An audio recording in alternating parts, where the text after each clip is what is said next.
यमुना तीर वनचारी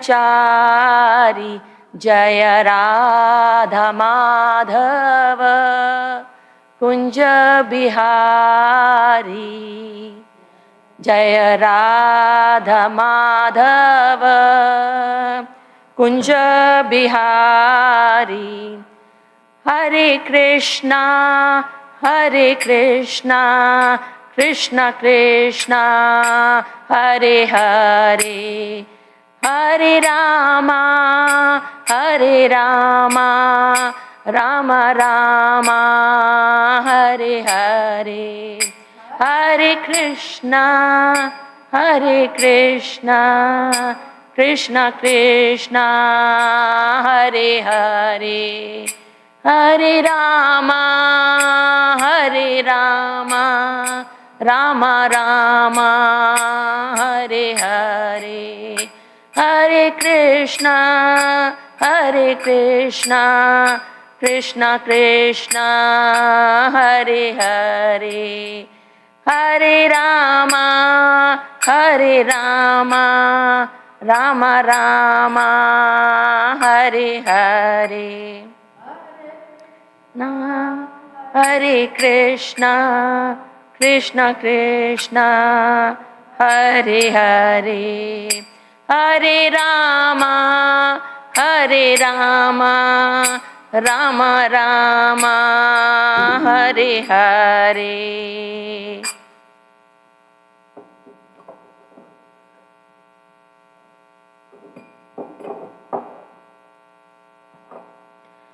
ओम नमो भगवते वासुदेवाय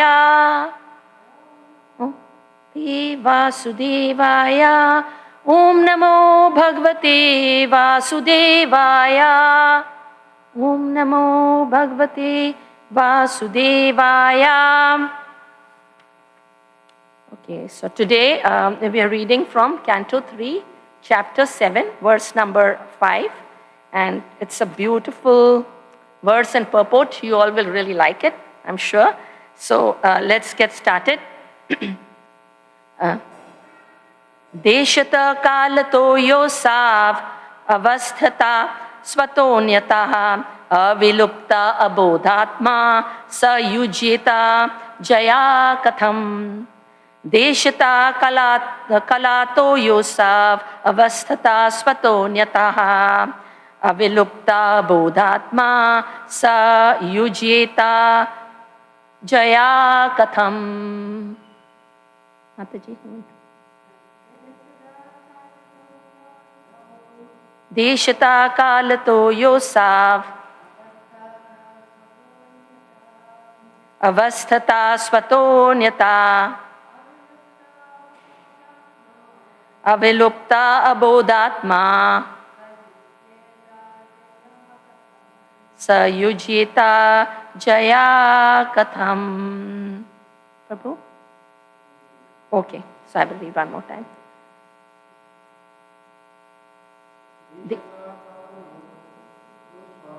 देशता कालतो योसाव अवस्थता स्वतोन्यथा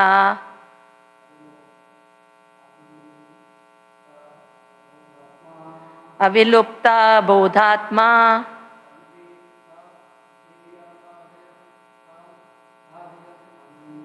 सयुज्येता जया कथम. Deshata, circumstantial, kalatah, by the influence of time, yah, one who, asau, the living entity, avasthata, by situation, swata, by dream, anyata, by others, avilupta, extinct, avabodha, consciousness, atma, pure self, saha, he, yujeta, engaged, ajaya, with nations. Katham, how is it so? So now we have the translation and purport by His Divine Grace, A.C. Bhakti Vedanta Swami Srila Prabhupada Ki Jai. The pure soul is pure consciousness and is never out of consciousness, either due to circumstances, time, situations, dreams, or other causes. How then does he become engaged in nations? Purport: the consciousness of the living being is always present and never changes under any circumstances, as above mentioned. When a living man moves from one place to another, he is conscious that he has changed his position. He is always present in the past, present, and future, like electricity. One can remember incidents from his past and can conjecture about his future also on the basis of past experience.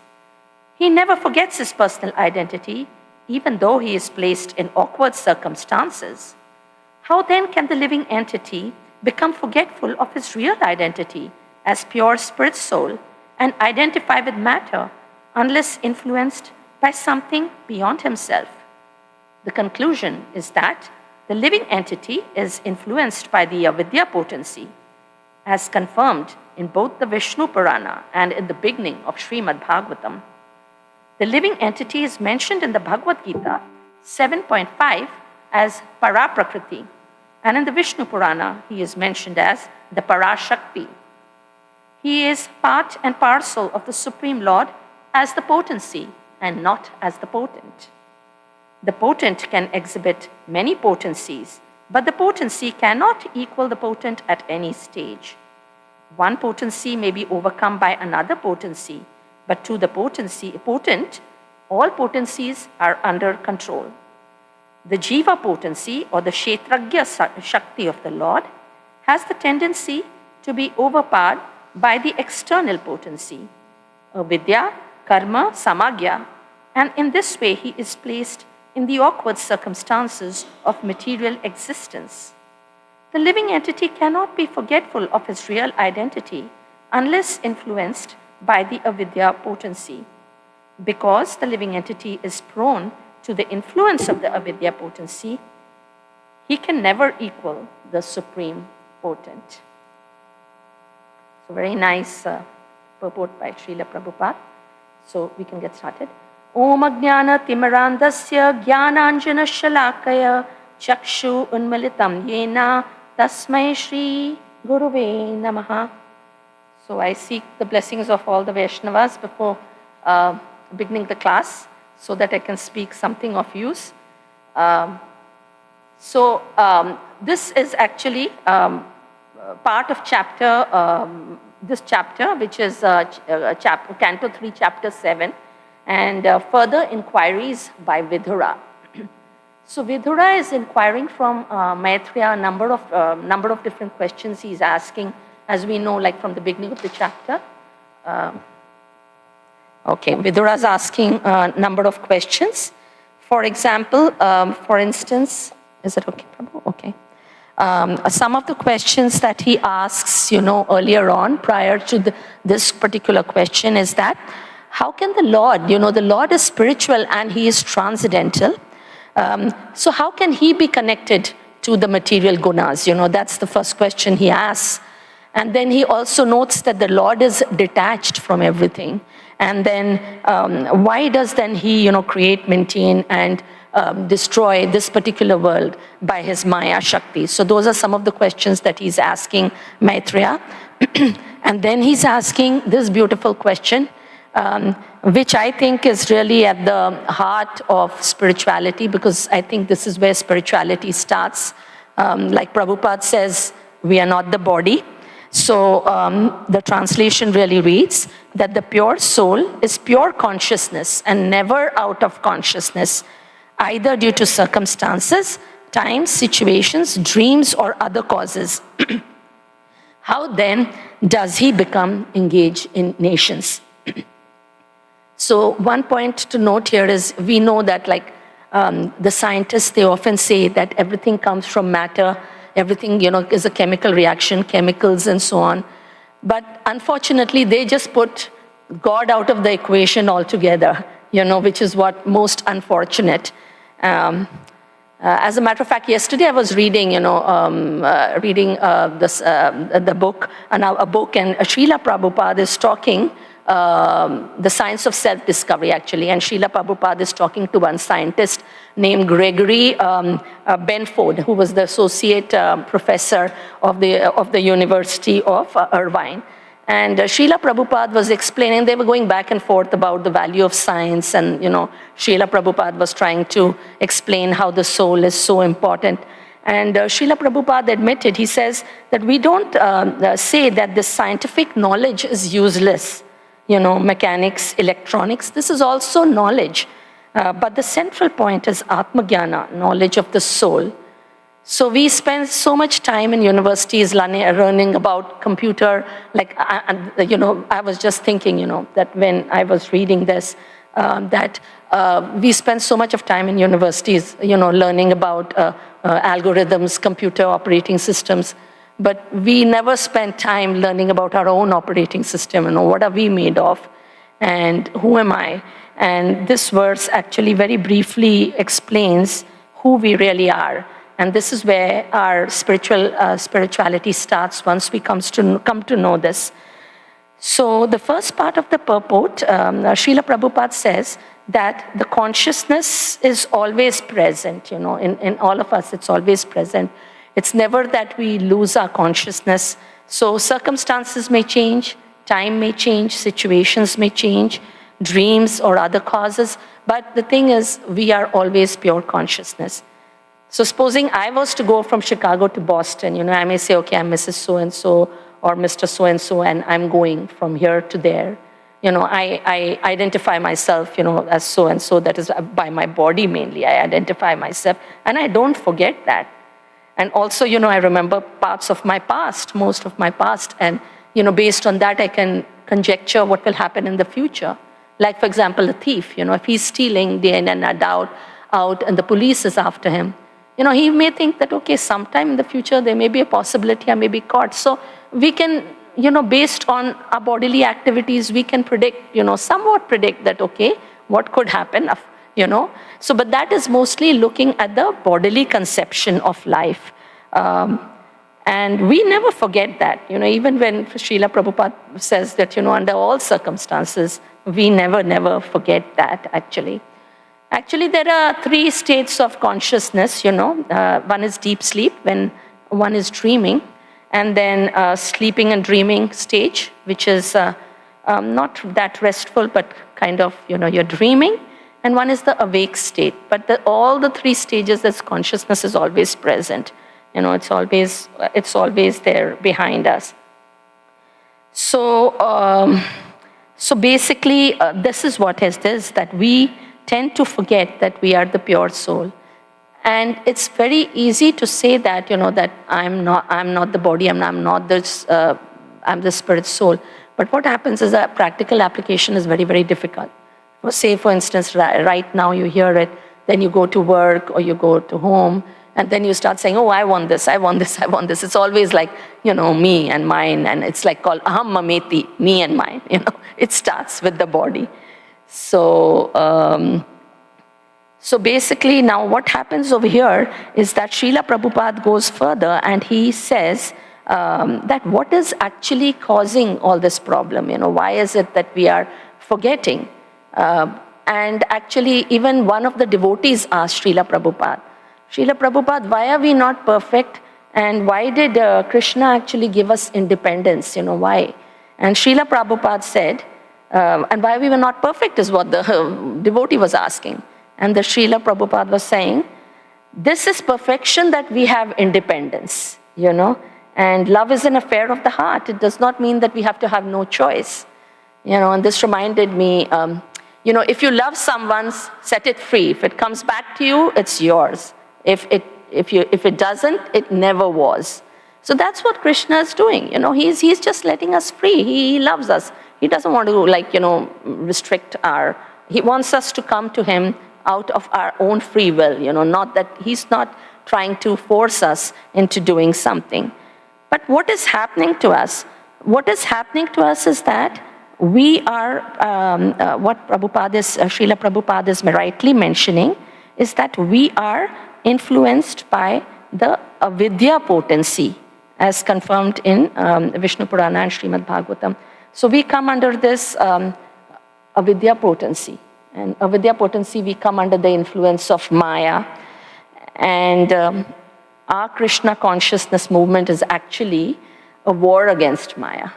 So I was just thinking when I looked at this avidya potency in Sri Isha Upanishad, actually there are 3 mantras from 9 to 11, I think, which talk about this avidya potency. And sometime if you have the time, you can go through it in detail. But right now I'll just touch upon a few points from Isha Upanishad about this avidya potency. So this avidya, it's the same thing, like you can call it nations, you can call it avidya. It's really the same thing. So over here, Srila Prabhupada purport says, aim of real education should be self-realization, realization of the spiritual values of the soul. Any education which does not lead to such realization must be considered avidya or nations. So Srila Prabhupada is very clear about it, that what is vidya is like you're talking about the spiritual qualities of the soul. And then of course in mantra 10, we have something the wise have explained, that there is one result derived from the culture of knowledge and another from nations. So again, nations doesn't really lead us anywhere. And in mantra 11 purport, of course, Srila Prabhupada has said, the path of avidya or advancement of material knowledge for sense gratification is the path of repeated birth and death. So know that if you're just going on this material knowledge, it's not going to get you anything. Then over and over again, you keep coming over and over again, keep trying to learn the lessons again and again. And foolish humans who are grossly absorbed in the culture of avidya do not mind this cruel process, and they are just actually overcome by illusion, and they go on this thing. So that is Srila Prabhupada is mentioning in the purport also over here, that is what it is when we come under this avidya potency. And even Bhakti Siddhanta Saraswati has said that, you have given me so many lives, Maya so many lives, and now give this one life to Krishna. So see, as human beings, our mentality is to serve. Actually, that is ingrained in us. So either we can serve Maya or we can serve Krishna. So what do we want to serve? We need to decide for ourselves that whom we need to serve. And so that is what Prabhupada makes it very, very clear here. And even actually, Prabhupada has written so many books, right? And we have read it also, and we keep on reading it. Like Srimad Bhagavatam is such a beautiful, he's writing such beautiful, purports for us, translations for us. He always dedicates his books to like famous personalities or someone, whom he is greatly, he respects. Like for instance, Srimad Bhagavatam, he dedicated to his spiritual master. Krishna book, of course, to his father. Then Bhagavad Gita, as it is, he dedicated to Baladeva Vidyabhushan. And teachings of Lord Chaitanya, I think it was Bhakti Vinod Thakur he dedicated. So the thing is, he has written, all acharyas have written such wonderful books, and they keep telling us that. And sometimes it may seem like repetition, but the problem is, we need the repetition. Because the moment we go out of the door for a few hours, we are okay, and then it's back again. So we need to clean ourselves like on a daily basis. That is why these Bhagavatam classes and the verses, they are so important. So coming back to the avidya potency, this is also part of our potency of the Supreme Lord, And like in Bhagavad Gita, it is mentioned that how can we conquer this? The verse 7.4 of Bhagavad Gita, for instance, says, Devihi isha gunamai mam maya duratyaya mam eva ye prapadyante mayam evam tarantite. That is, although Maya is false or temporary, the background of Maya is the supreme magician, the personality of Godhead, who's Maheshwara, the supreme controller. Or that is what, we have to remember. And this particular verse says, Lord Krishna says, that this divine energy of mine which consists of the three moods of material nature, it is difficult to overcome. But those who have surrendered unto me can very easily cross it. That is what this verse says, Devi hi Isha Gunamai. That is surrender to Krishna. Okay, and then the third part of the purport, Srila Prabhupada brings up the point about the potent and the potency. That is, he is the potent and we are the potency. So as the potency, we can be overcome by another potency. But Lord cannot be ever overcome by another potency. That is why he is supreme. So in Hindi, like, when we think about it, Lord is Shaktiman and we are the Shakti, And Shakti, Shaktiman ke vash mein Shakti hoti hai. They say that like the potent controls the potency, not that, we are anyway equally. Like a drop of sea water and an ocean of sea waters. Qualitatively, we may be the same, but quantitatively, we are really nowhere. Even qualitatively, actually, we are not totally there, So the thing is, Lord is always supreme. And the interesting part is potency can be overcome by another potency, like the Jiva potency, and then we have this Avidya potency. We can be overcome by that. So that is why the Lord is supreme. So I was just thinking, I wanted to talk a little bit about how we can get rid of this Maya or the Avidya potency. So I read somewhere that Krishna consciousness is about three things: identity, activity, and mentality. So first, when we come into Krishna consciousness, it's all about identity, okay, that, this is Krishna consciousness, we are Hare Krishna movement. Then secondly, it's about activity. We start doing all kinds of services, mingling with devotees, doing this, that. But the point of it is, if it doesn't become about mentality, then, it's really not of too much use. Mentality means it has to become about something coming from the heart, something that you really, it should not be mechanical, because just reciting like a parrot or doing things like, just for the heck of it and, coming, that's not. It has to bring about a change in the heart. And that is why it's so important that Krishna consciousness should be about mentality. Like, for instance, we had this beautiful morning program today, right? And we come here, and of course, the devotees today all were so dedicated. I was really appreciating it. But sometimes when you come for Aarti, people will pick up their mobile phone. They see who's coming here, who's coming there, door closing, all those things. When you are here for Aarti, then only pray to Krishna that, okay, Krishna, just bless me. Put all those things aside for a minute. Then when you sit Narsimha Aarti, Bahir Narsimho, Hirdaye Narsimho, Narsimha Madhyam Sharanam Prapate, then believe that, okay, Narsimha, Lord Narsimha, you are outside, you are inside, and I just seek your shelter. Then, when you do Mangala Aarti, you do Darshan Aarti, you do Guru Puja, Tulsi Aarti, all those are actually very much good occasions for increasing your devotional service if you have the right mood. Not only if you are present physically, but mind is somewhere else. So we have to be we've got so many beautiful opportunities in this temple also, and we should keep, this is new temple, so we should keep it pure, we have this opportunity to have purity in this temple. So this is what we should keep on, very cognizant of. And if we are cognizant of all this, then gradually, the Avidya potency will have to go. It will have to go ultimately. Or at least we can start scratching the surface and keep working on it. So another thing is, I wanted to actually just do three more things. One is I wanted to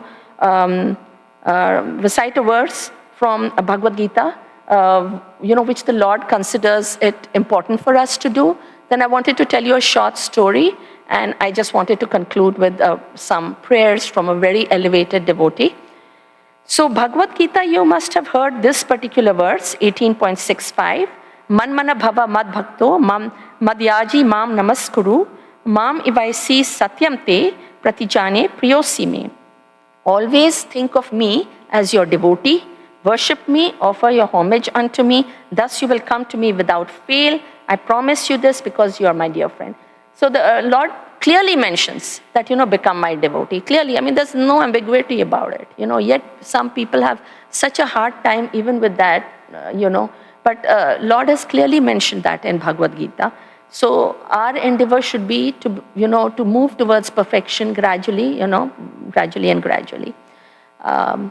Then another thing is there's also a beautiful story some of you may have heard from the Upanishad. It is from the Munduk Upanishad or the Shvet Avtara Upanishad. It's talking about the analogy of two birds who are sitting on a tree. And these birds, one is sitting in a lower branch and the other in the upper branch. And one of them is our soul, Jivatma, and the other is the super soul. And the Jivatma is actually enjoying the fruits of material life. He's involved in this material entanglement, sometimes bitter fruits, sometimes sweet fruits. But he's not facing the super soul. And all he needs, and he's miserable, he's just miserable because in spite of his so many attempts, to triumph over material pursuits, he still finds himself lacking. All he needs to do, it's said that he needs to turn towards the bird, who is the super soul, and all his anxiety will be destroyed. It's so beautiful. All we need is, we need to turn to God, offer everything to him. All our, everything, even our problems we can offer to him. And that's all, we should have complete surrender. And also, I just want to end with, I really, really like the prayers of Queen Kunti. And I thought this might be a good opportunity to select 3 verses, especially some of them relate to the purport in some way. So I'll just, say the 3 verses. For one thing is, you can't get into pure devotional service until you totally give up, this whole material, running after material things. I mean, you still have to do your basic duties, that is always there. But where is your emphasis? And Queen Kunti very beautifully puts it here in this verse. My Lord, your lordship can be easily approached, but only by those who are materially exhausted. One who is on the path of material progress, trying to improve himself with respective parentage, great opulence, high education, and bodily duty, cannot approach you with sincere feeling. So only after we are done with this, like Maya and material, then only we can, actually go towards pure devotional service. And second, she says, O Krishna, those who continuously hear, chant, and repeat your transcendental activities, or take pleasure in others doing so, certainly see your lotus feet, which alone can stop your repetition of birth and death. And that is, of course, the importance of hearing chanting, which we all know. And the third one I really, really like because it's so nice. O Lord of the Madhu, as the Ganges forever flows to the sea without hindrance, let my attraction be constantly drawn unto thee without being diverted to anyone else. So like Ganges is such a beautiful sacred river, right? And Queen Kunti talks about it. And then she says, as the Ganges is flowing in the sea, let me also just come to you without being diverted in this and that. So at the end of the day, this particular verse, once again, just to summarize, is talking about our real identity. We are pure consciousness. We are part of Krishna. And, what we should do is, put our attention in the right direction all the time and then attempt to be a devotee of Krishna as best as we can. And that's all I have for today. And anyone has any comments, questions, or any realizations, please feel free.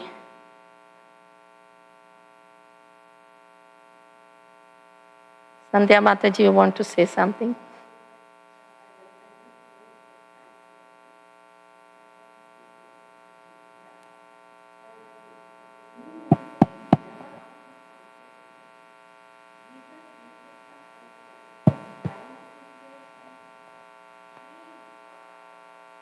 Mm-hmm. In dreams, we forget our identity, right? That is sometimes, somewhere, I got into a crash and I'm crying in my dream. But that means we lose our identity a little bit, I thought in dreams at least you forget your identity. Yeah. So, actually, Mataji, consciousness, we may forget our physical identity, but the thing is, the consciousness always remains. Yeah. So they say that there's 3 states of consciousness: deep sleep, sleeping, and dreaming. Dreaming. And awake. And the subtle body becomes active. Oh, okay. But consciousness is very much there. Okay. Pure consciousness, always there, even in that state. Yeah. Right. Thank you. Prabhu, you have anything or?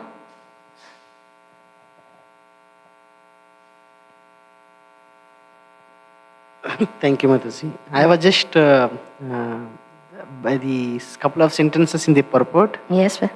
So, what is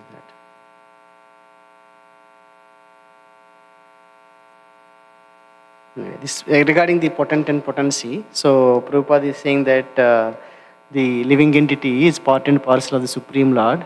So how can, because the other one is the matter which is overcoming the living entity, right? So it's like very puzzling, but Prabhupada is equating both these as the potencies of the Lord, right? So because the potency is the also energy of the Lord, so it can overcome the other potency. Mm-hmm. So, but yeah, I think generally we hear one is the matter, other one is the spirit. Yeah. Right. So, but yeah, here is equaling both of them are the energies of the Lord or the potencies of the Lord. Yeah, the avidya potency, Prabhu. No. I mean, the living entity is also potency of the Lord. Yes. And then the avidya potency is also potency of the Lord. That's very interesting. Yes. So. Yes. Yeah. Yes. That's very interesting that Prabhupada actually put that, that both of them are potencies of the Lord, and one potency can overcome another, but not the potent. That's very interesting. But it's really true. I mean, we get overcome by Maya so many times. That is true.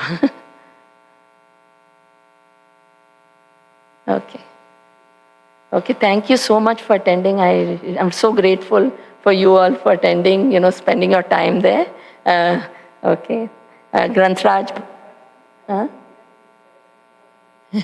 Yes. And Granth Srimad Bhagavatam ki jai. Hare Krishna.